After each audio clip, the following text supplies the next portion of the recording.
أشهد أن لا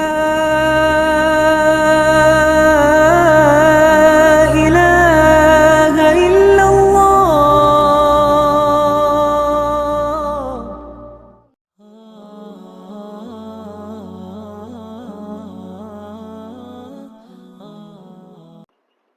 الحمد لله رب العالمين، والصلاة والسلام على أشرف الأنبياء والمرسلين نبينا محمد وعلى آله وأصحابه أجمعين. أما بعد. அன்பிற்குரிய சகோதரர்களே, அஸ்ஸலாமு அலைக்கும் வரஹ்மத்துல்லாஹி வபரகாத்துஹு. அல்லாஹ்வுடைய அருளால் புனிதமிக்க இந்த ரமலான் மாதத்தினுடைய 24வது நோன்பை நோற்ற நிலையிலே நாம் எல்லாம் அதிகாலையிலே இருந்து கொண்டிருக்கின்றோம். அதிகாலை அல்லாஹ்வுக்கு நிறைவேற்ற வேண்டிய கடமையும் நிறைவேற்றிவிட்டு அமர்ந்திருக்கின்றோம். அல்லாஹ்வுக்காக வேண்டி நாம் மேற்கொள்ளக்கூடிய எல்லா விதமான நற்காரியங்களையும் அல்லாஹ் தஆலா ஏற்றி அதற்குண்டான நற்கூலியை நம்மளுக்கு தருவாராக. அன்பிற்குரிய சகோதரர்களை, அதிகாலையிலே ரமலானுடைய அதிகாலையிலே நாம் சோனப்பாதை என்ற ஒரு தலைப்பின் கீழ் நாமெல்லாம் இன்ஷா அல்லாஹ் செல்லவிருக்கக்கூடிய அந்த சொர்க்கத்தை பற்றியும் அதை அடைவதற்குண்டான வழிகள் என்ன என்பதை பற்றியும் நாம் தெரிந்து கொண்டிருக்கின்றோம். அந்த தொடரிலே இன்றைக்கு நாம் தெரியக்கூடிய விஷயம் என்னவென்றால், விசாரணை இல்லாமல் சொர்க்கம் செல்லக்கூடியவர்கள், விசாரணையின்றி சொர்க்கம் செல்லக்கூடியவர்கள் யார்? அதாவது மறுமை நாள் என்பது அதற்கு விசாரணை நாள் என்றும் பெயர். மாலிக் யௌமித்தீன் என்று சொல்கிறோம். மாலிக் யௌமித்தீன் என்ன? நியாய தீர்ப்பு வழங்கக்கூடிய அந்த நாள். அந்த நாள்ல அல்லாஹ் சுப்ஹானஹு வ தஆலா மனித சமூகம் முழுவதையும் விசாரிப்பான். விசாரணைக்கு உட்படுத்தப்படாமல் யாரும் கிடையாது. அது நபிமார்களாக இருந்தாலும் சரிதான், மற்ற மக்களாக இருந்தாலும் சரிதான், அத்தனை பேர்களையும் அவர்களிடத்துல அவர்களுடைய தகுதிக்கேற்பவாறு அவர்களுடைய பொறுப்புகளை பற்றி விசாரிப்பார். وَلَنَسْأَلَنَّ الَّذِينَ أُرْسِلَ إِلَيْهِمْ وَلَنَسْأَلَنَّ الْمُرْسَلِينَ. எந்த சமூகத்துக்கு நாம் தூதர்களை அனுப்பி வைத்தோமோ அந்த சமூகமும் விசாரணைக்கு உட்படுத்தப்படுவார்கள். அவர்களுக்கு அனுப்பி வைக்கப்பட்ட தூதர்களும் விசாரணைக்கு உட்படுத்தப்படுவார்கள். அப்ப எல்லாரையும் அல்லாஹ் சுப்ஹானஹு வ தஆலா விசாரிப்பார். நபியே, அவர் நபிமார்கள் உங்களுக்கு கொடுக்கப்பட்ட பொறுப்புகளை நீங்கள் சரியாக செய்தீர்களா என்று அவர்களிடத்துல விசாரிப்பார். மக்கள் மன்றத்துல அந்த மக்களிடத்திலே அல்லாஹ் விசாரிப்பான், இவர்கள் உங்களுக்கு சரியான முறையிலே வழிகாட்டினார்களா, நேரான பாதை காண்பித்தார்களா, நீ அவர்களை பின்பற்றினீர்களா என்ற விசாரணை இப்படி துல்லியமாக அக்கு வேறு ஆணு வேறாக நிச்சயமாக அல்லாஹ் சுப்ஹானஹு வ தஆலா விசாரிப்பான். யாரையும் விசாரிக்க விட மாட்டான். இது மறுமையிலே நடக்கக்கூடிய அந்த நாள். அதற்கு யோமுல் ஹிசாப் என்று சொல்லப்படும். கேள்வி கணக்கு கேட்கப்பட்ட நாள். ஜட்ஜ்மெண்ட் கொடுக்கக்கூடிய நாள். விசாரணைக்கு பின்புதான் ஜட்ஜ்மெண்ட். யார் நல்லவர் யார் கெட்டவர் என்ற அந்த மக்கள் மன்றத்திலே அல்லாஹ் சுப்ஹானஹு வ தஆலா தீர்மானிப்பார். இத நம்ம நம்புகிறோம். மூமினுடைய ஈமானுடைய கடமைகளில் ஒரு முக்கிய அம்சம், மறுமை நாளிலே மனிதர்கள் அத்தனை பேர்களும் அல்லாஹ்வுடைய முன்னிலையிலே விசாரிக்கப்பட்டு அவர்கள் பதில் சொல்லி ஆக வேண்டும் ஒரு நம்பிக்கை இருக்கிறது.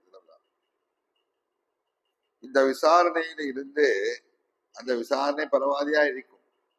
நல்லவர்களுக்கும் கெட்டவர்களுக்கும் ஒரு மாதிரி அல்லாஹ் சுப்ஹானஹு வ தஆலா விசாரிப்பான். லேசான விசாரணை, கடுமையான விசாரணை, அவர்களுடைய குற்றங்களுக்கு தகுந்தவாறு விசாரணை. அவர்கள் செய்த நன்மைகளுக்கு தகுந்தவாறு விசாரணை இருக்கு. இது பொதுவாக இந்த நியதி விசாரணை, இந்த நியதி மறுமையில எல்லா மனிதர்களுக்கும் இருந்தாலும் அதிலிருந்து சிலர் விசாரணை இல்லாமலேயே அல்லாஹ் சுப்ஹானஹு வ தஆலா சொர்க்கத்துக்கு அனுப்புகிறார். அதுதான் நிச்சயகட்டம், மிகப்பெரிய பாக்கியம். விசாரணை இல்லாமே சொர்க்கத்துக்கு விடுவாங்க. அது நபிகள் நாயகம் ஸல்லல்லாஹு அலைஹி வஸல்லம் அவர்கள் ஒரு சரியான ஒரு ஹதீஸிலே அறிவிப்பிலே அவர்கள் சொன்னார்கள், எனக்கு அறிவிக்கப்பட்டிருக்கிறது, என்னுடைய உம்மத்தில் இருந்து 70,000 பேர்கள் கேள்வி கணக்கில்லாமல் சொர்க்கம் செல்வார்கள். அல்லாஹ்வுடைய தூதர் சொல்கிறார், என்னுடைய உம்மத்தில் 70,000 பேர் கேள்வி கணக்கில்லாமல் சொர்க்கம் செல்வார்கள். அல்லாஹ் தூதருடைய உம்மத். அதாவது அந்த 70,000 பேர்ல ஒவ்வொரு 1000த்திலும் 70,000 அல்லாஹ் சுப்ஹானஹு வ தஆலா ஒரு கைப்பிடி எடுத்து மறை சமூகத்தை ஒரு கைப்பிடி எடுத்து அப்படி சொர்க்கத்துக்கு அனுப்பிடுவாங்க. அல்லாஹ்வுடைய கைப்பிடிக்குள்ள எத்தனை லட்சம் வரும், எத்தனை கோடி வரும் அல்லாஹ் அறிஞ்சவனா இருக்கிறான். ஆக இப்படி ஒரு சாராரே அல்லாஹ் தன்னுடைய கண்ணியத்தை, தன்னுடைய அந்தஸ்துக்காக அல்லாஹ் தஆலா அவர் அனுப்புது. அவன் இஷ்டம். யாரும் கேள்வி கணக்கு கேட்க முடியாது. அல்லாஹ் கேள்வி கணக்கு கேட்க முடியுமா? நீ என்ன அவங்கள எல்லாம் விசாரணை இல்லாம எங்களை மட்டும் விசாரிக்க, அவங்கள மட்டும் விசாரிக்காம எப்படி நீ அனுப்பி வைக்கிற? இதெல்லாம் என்ன செய்ய முடியாது. அல்லாஹ்விடத்துல யாரும் கேள்வி கணக்கு கேட்க முடியாது. அப்படிப்பட்ட அதிபயங்கரமா நாள். அந்த நாள்ல அல்லாஹ் தன்னுடைய வல்லமையை பிரசாத்துவதற்காக, நிலைநாட்டுவதற்காக இப்படி ஒரு கொஞ்சம் வேற மனித சமூகத்துக்குள்ள கொஞ்சம் வேற அனுப்பிடுவாங்க. அவர்கள் யார், அவர்கள் எப்படிப்பட்ட பண்புடையவர்கள் என்பதை பற்றி நபி ஸல்லல்லாஹு அலைஹி வஸல்லம் அவர்கள் சொல்லும்போது, அவர்கள் தங்களுக்கு ஏதாவது நோய்கள், நொடிகள், கஷ்டங்கள் இருந்தா அதற்காக வேண்டி பரிகாரம் தேடும் முகமாக இந்த ஓதி பார்த்தல், அந்த இதெல்லாம் செய்ய மாட்டார்கள். அதை தாங்கிக் கொள்வார்கள். எது வந்தாலும் அதை நினைச்சுவார்கள். அல்லாஹ் மீது தவக்கல் வைத்துக் கொண்டு அதை தாங்கிக் கொள்வார்கள். அதுக்காக வேண்டி பரிகாரமாக ஓதி பார்த்து அதெல்லாம் செய்வதற்குண்டான அனுமதி இருந்தாலும் கூட அதை செய்யாமல் அல்லாஹ்வுக்காக அதை தாங்கிக் கொள்வார்கள். அது ஒரு குணம். இன்னொன்று என்ன சொன்னால், அவர்கள் சகுனம் பார்க்க மாட்டார்கள்.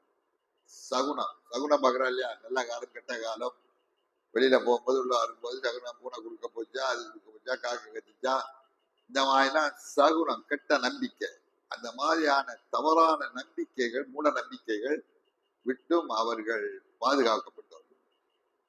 முதலாட்டு நினைச்சவர்கள் பாதுகாக்கப்பட்ட அல்லாஹ் மீது அலா ரப்பி தவக்கல், அல்லாஹ் மீது முழுக்க முழுக்க பாரம் போட்டவர்கள். அப்படிப்பட்ட குணம் உள்ளவர்கள். மூன்றாவது ஒரு குணம் உள்ளவர்கள் அவர்களிடத்துல மூணாவது ஒரு குணம் இருக்கு. அது என்ன குணம் என்று சொன்னால், தங்களுடைய உடல் வலி அதற்கு போன்ற அந்த மாதிரி போன்ற காரியங்களுக்காக வேண்டி உடம்புல சூடு போட மாட்டார்கள். சூடு போட மாட்டார்கள். நான் எக்ஸ்டாவுன்னு சொல்றேன். எக்ஸ்டாவுன்னா இந்த கீமா சொல்றாங்களா இல்லையா, அந்த மாதிரி கூட. அது இன்னொன்னு என்ன நினைக்க, இந்த சிலர் உடம்புல சூடு போட்டு எழுதுவாங்க. கை காலு முகத்தெல்லாம் பூரம் போட்டு விடுவாங்க. சூடு போடுறது ஆப்பிரிக்கன் கண்ட்ரியெல்லாம் பார்த்தா நிறைய அந்த மாதிரி முகத்துல, நெத்தியில, கழுத்து, கை கால எல்லாம் சூடு போடுவாங்க. இந்த மாதிரி சூடு போடக்கூடிய ஒரு தன்மை அந்த காலத்துல இருந்தது.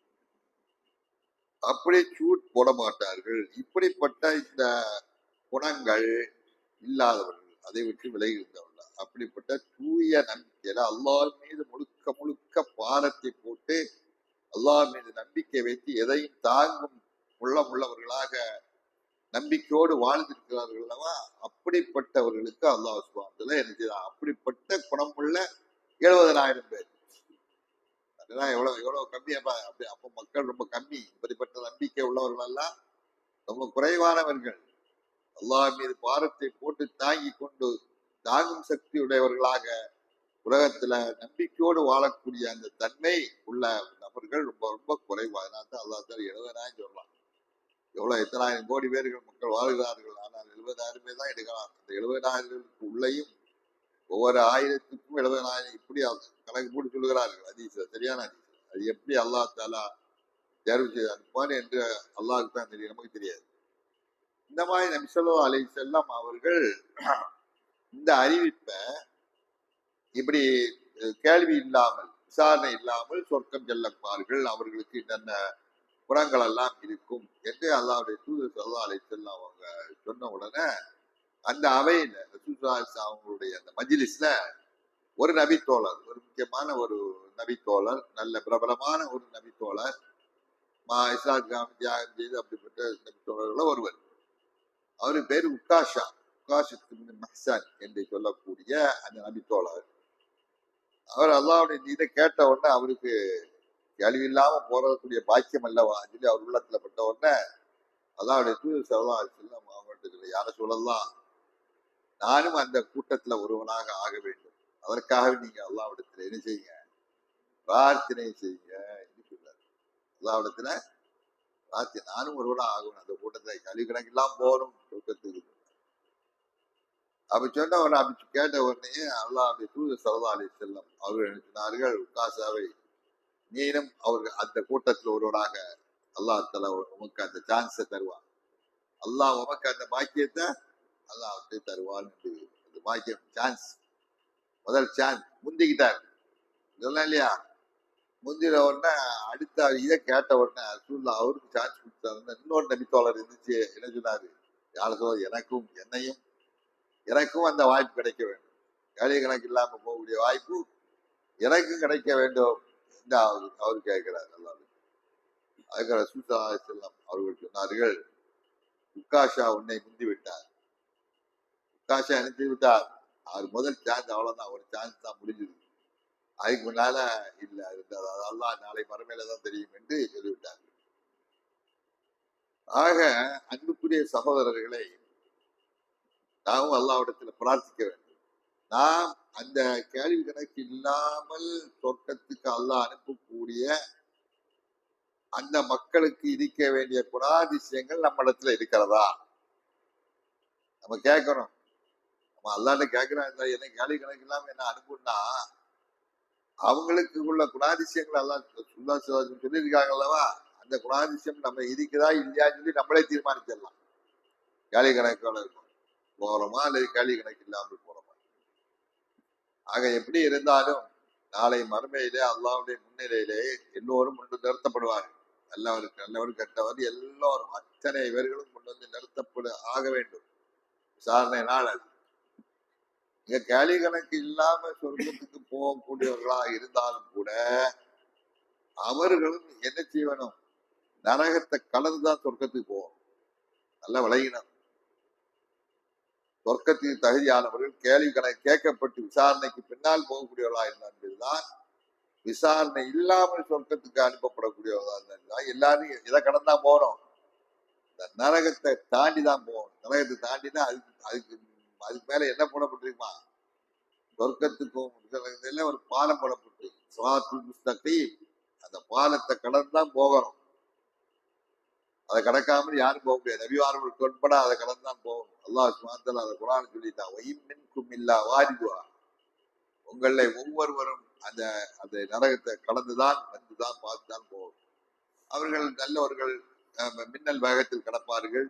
அது நீண்ட ஹதீஸ். அந்த ஹதீஸ்ல அவர்களுடைய நன்மைக்கு தகுந்தவாறு அவர்கள் நடந்து செல்வார்கள், ஓடி செல்வார்கள், தமிழ் செல்வார்கள் என்றெல்லாம் ஹதீஸ்ல சரியான ஹதீஸ்கள் இடம்பெற்றிருக்கிறது. ஆக யாரா இருந்தாலும் சொர்க்கத்துக்கு போகக்கூடியவரா இருந்தாலும் விசாரணை இல்லாமல் போகக்கூடியவரா இருந்தாலும் இந்த விசாரணை நாளன்று இந்த நரகத்தை கடந்துதான் செல்ல வேண்டும் என்கின்ற ஒரு நிலைமையை அல்லாஹ் சுப்ஹானஹு வ தஆலா ஏற்படுத்தியிருக்கிறார். ஆக அந்த அதிபயங்கரமான நாள் அந்த மறுமை நாள், யௌமுல் அஸீம், பயங்கரமான நாள், விசாரணை நாள் என்று அதுக்கு சொல்லப்படுகிற அந்த நாளிலே அல்லாஹ் சுப்ஹானஹு மக்கள் எல்லாம் அமளி துமளி.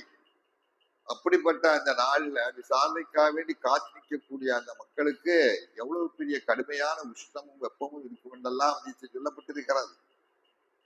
அந்த நிலையில இருந்து அல்லாஹ் சுப்ஹானஹு வ தஆலா நம்மை காப்பாற்றி விசாரணை இல்லாமலே என்ன செய்யணும், லேசான முறையில எந்த விதமான கஷ்டமும் அவதிக்கும் உள்ளாகாமல் சொர்க்கத்துக்கு செல்ல வேண்டும். அப்படிப்பட்ட பாக்கியத்தை எங்களுக்கு தாய் என்று அல்லாஹ் என்ன செய்யணும், நம்ம பிரார்த்திக்க வேண்டும். அல்லாஹ் பிரார்த்தித்தால் நிச்சயமாக அல்லாஹ் நம் மீது இறக்கப்பட்டு நம்மையும் சொர்க்கத்துக்கு அல்லாஹ் சுப்ஹானஹு வ தஆலா அனுப்புவார் என்பதை சந்தேகமில்லை. ஆக அன்புக்குரியவர்களை, விசாரணையின்றி சொர்க்கம் போகக்கூடியவர்கள், நர்பாக்கியம் பெற்றவர்கள், அல்லாஹ்வுடைய அருளுக்குரியவர்கள். வல்ல அல்லாஹ் சுப்ஹானஹு வ தஆலா மறுமையிலே நம்மையும் அந்த விசாரணை இல்லாமல் சொர்க்கத்துக்கு செல்லக்கூடியவர்களாக ஆக்கி அருள்வானாக. வாஹிர் தாவானா அல்ஹம்துலில்லாஹி ரப்பில் ஆலமீன். வஸ்ஸலாமு அலைக்கும் வரஹ்மத்துல்லாஹி வபரகாத்துஹு.